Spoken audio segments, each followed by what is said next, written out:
Hey again. I really did not plan for this to kind of happen right now, but I did kind of want to just talk about something.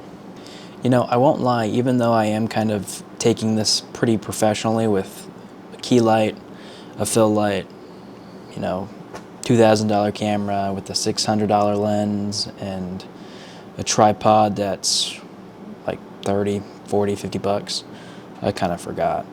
And a mic that was like $400 with all of the stuff that I bought with it. So this is kind of helping in some way, shape, or form. I don't know if it's just because I'm talking out loud or what. But the reason for this video is to talk about today's topic, which is success and the unknown. Success is a bit of a sensitive topic, I would say, because it's such a wide version and it's different for everybody. Some people may have success with their job, or they have success with financial stability, or they have success with a movie project, for example. Speaking of movie project, this is my script right here. I know this is a bit of a shameful plug, but I mean, for the past couple months, I've been working on a movie, and it's like an actual movie. So focus. And the whole point of making it is so that it does succeed, because this is a job and kind of category that I want to get into, mainly because I enjoy making movies a lot. I really do. I know maybe a small handful of you have watched the last video where I was basically just crumbling. I really was. I was having a bit of an emotional episode. But now that that's passed, I do think that I was just in the dumps a little bit. All right, I won't lie. I really do love making movies, though. I mean, the last movie that we made, Psychosis, we got into 5 festivals. We've won 2 awards. And that's only heightened my drive and my pursuit to succeed and make more in-depth movies. That's basically what my whole rant yesterday was about, because I keep seeing all these movies that keep getting selected for super high festivals, or they get accepted into a college that they want to go to, and the movie's like 2 minutes long. My first script, I know I'm kind of deviating from what today's topic is, but I feel like that this should be said. My first script, Psychosis, was actually it was an in-class play, and I gave it to my actors as like in play format, which is kind of similar to movie script format, but not really. But I gave it to them, and they still memorized all the lines. And what was funny about it is because I thought I was really doing the right thing with that. I thought that's like how movie scripts were written and stuff. But so I had written it for my in-class play, and funny or not, I had one of my actors cancel on me at the very last minute. So even though I was the director for a majority of it, I had to be the main person. I was the psychiatrist. And even though I had written the thing, I kind of managed to mess up, and while we were performing the actual in-class play, I messed up my line, and I skipped about 3 pages of lines. And I remember I was just like, oh, I was really devastated by that fact. And I know it's such a silly little topic to talk to you about it, but in that moment, I was so furious. I wanted a do-over. I wanted to stand up right in the middle of that stage and like, hang on, let's restart this. After all was said and done, I remember the production people in the back and a few of my friends that had stayed back, they were telling me how great it was. And I was like, I mean, thank you, but I really wish I could have remembered the actual line, because, I mean, there was so much more to it that I wish I could have told you guys and put more the ideology and the reasoning for why they act like this, because some of those lines that I skipped were super important for the story, and you might not have gotten the whole story, which I guarantee they didn't. But after that, I kind of had the quick thought right then and there. I was like, what if I made this a movie? Then I kind of brushed it off because it was nearing the end of summer, and since that was my senior year, I really couldn't have afforded to make it a movie even if I wanted to. So now that a few months pass, I get to college, and the idea hits me again, because I remember I was scrolling through the Google Docs and I was like, huh, I should make that a movie. So during the whole process of making that movie, it was, I had to find actors, I had to revise it to make it more coherent and adapt it to the screen a lot better. Basically, a majority of the people that worked on the production was from my math class, and one of the guys was a nursing major, the other guy was undecided and he was going into film, and another one was political science, and the other one was, she was film, but I'm gonna be honest, she really didn't do much. I won't lie, she did also help though, so I gotta give her credit where credit is due. But I remember I would ask her, I was like, you think this is a good shot? You think the composition works? And she'd look up from her phone, because she was always on her phone, and she's like, yeah. Go straight back to the phone. After that was done and I edited all of it, I was so happy with the final product. I mean, I was overjoyed with it because I loved it so much. And even though it was my first creation, I was like, man, I want to make more of these. So I started making this next piece, and I already have a bunch of notes, like this little section of my notes log, my notes app, where I just have movie idea after movie idea after movie idea. And some, I won't lie, I would love to make right now. And some I really can't because I don't really have the budget for it. But boy, some of them are really great ideas. And I think this movie that I'm working on now, if I did have like a multi-million-dollar budget and maybe like a tad bit more script writers to make it an actual movie length, then it would have been much better. But the reason why I'm telling you this is because it all ties back to what this topic is about: succession and, what was I saying? The unknown. I do think success is a purpose-driven, honestly, it's a purpose-driven drug.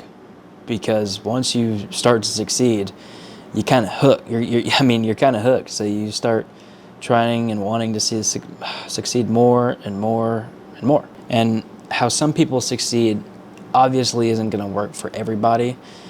But I do think finding your own success in whatever you do is the best way to figure that out. So that's why I told you about the story earlier about me wanting to make films. I really love making films. I can't imagine doing any other job besides making films, if I'm going to be honest, because I really do want to make movies. I was telling one of my buddies this, that if I worked a 9 to 5 and I was in a cubicle every single day, and I probably would work weekends too, just to afford to barely get by, and if I was doing that every single day for the rest of my life, I would probably blow my brains out. I really don't think that there's any amount of joy in that. And I know that's a very wild thing to say. Obviously, I doubt anybody thinks being in a cubicle for that long is fun. But I can't stand doing a job like that, because all of my creative mindset that I have and want to be free just becomes instantly crushed. And once you're crushed and weighed down, you can't really escape that. It's very rare for you to escape that.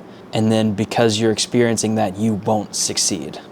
And because you won't succeed, you become unhappy.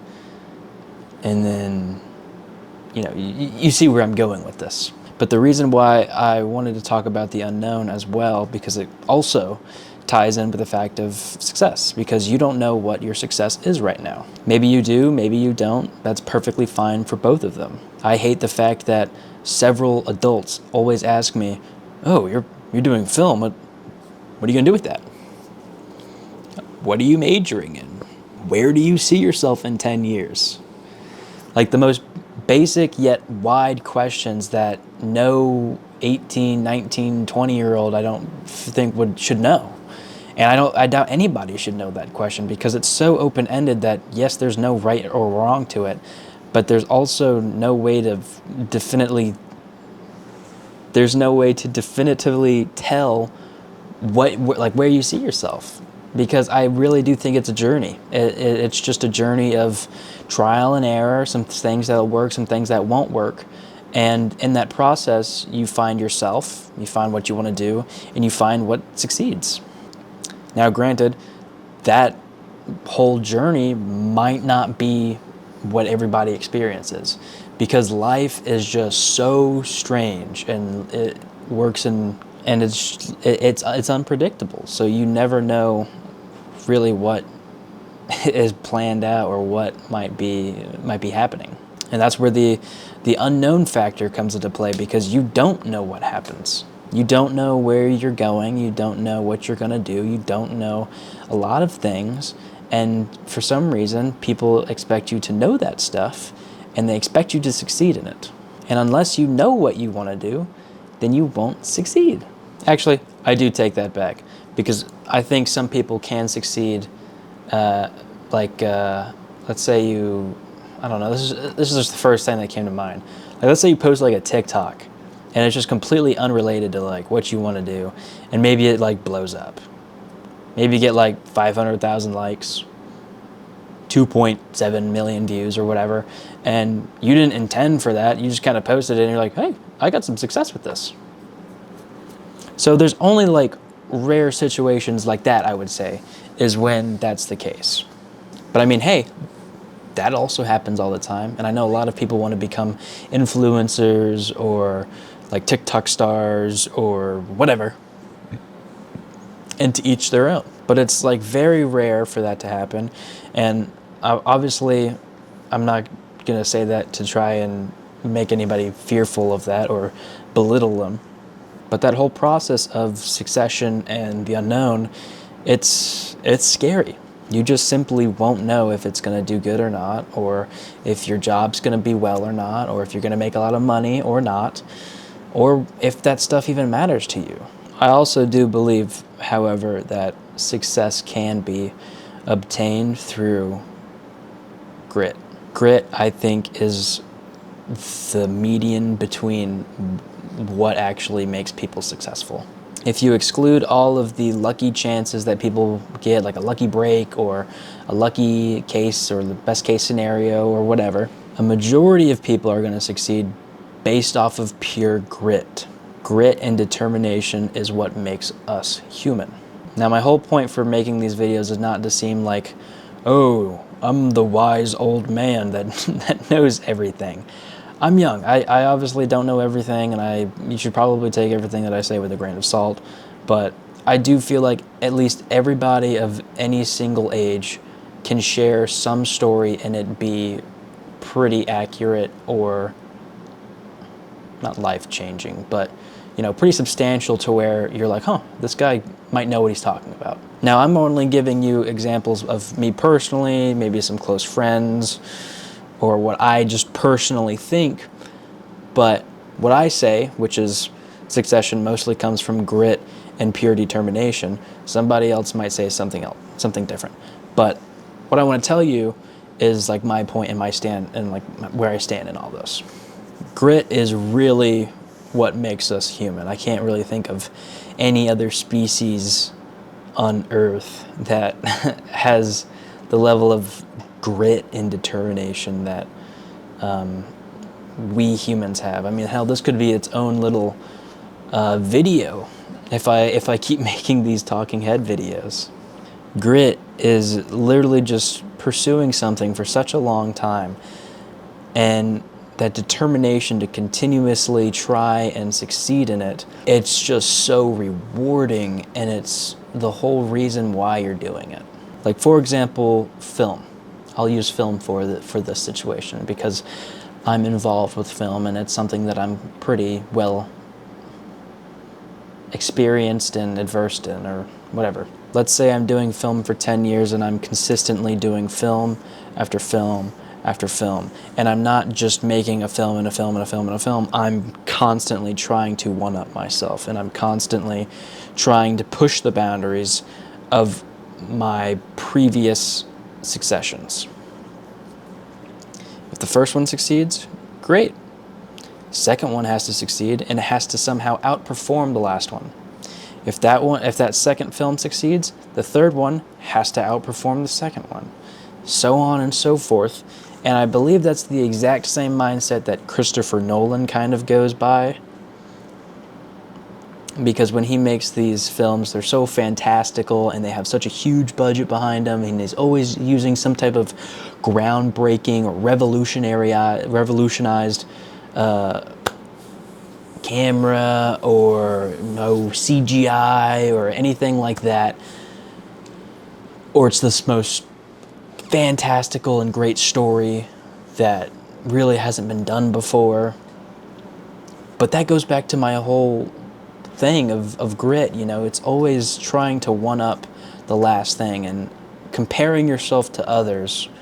The whole quote, comparison is the thief of joy, I take with a grain of salt, because what was the quote? I think it was something along the lines of, without comparison, how would you know that you're growing?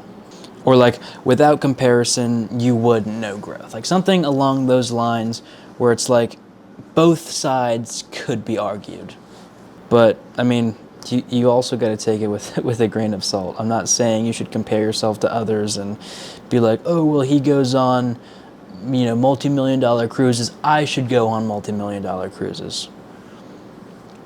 It's kind of to, again, take it with a grain of salt and to show what the meaning behind it actually is.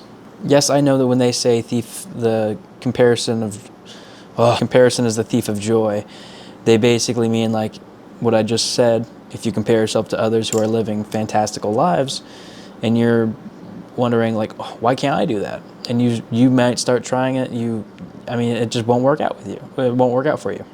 But what I mean by it is, if you don't compare yourself at least to the greats, or maybe you have like an idol, or maybe you have somebody that you look up to, without that, you're just gonna stay stationary.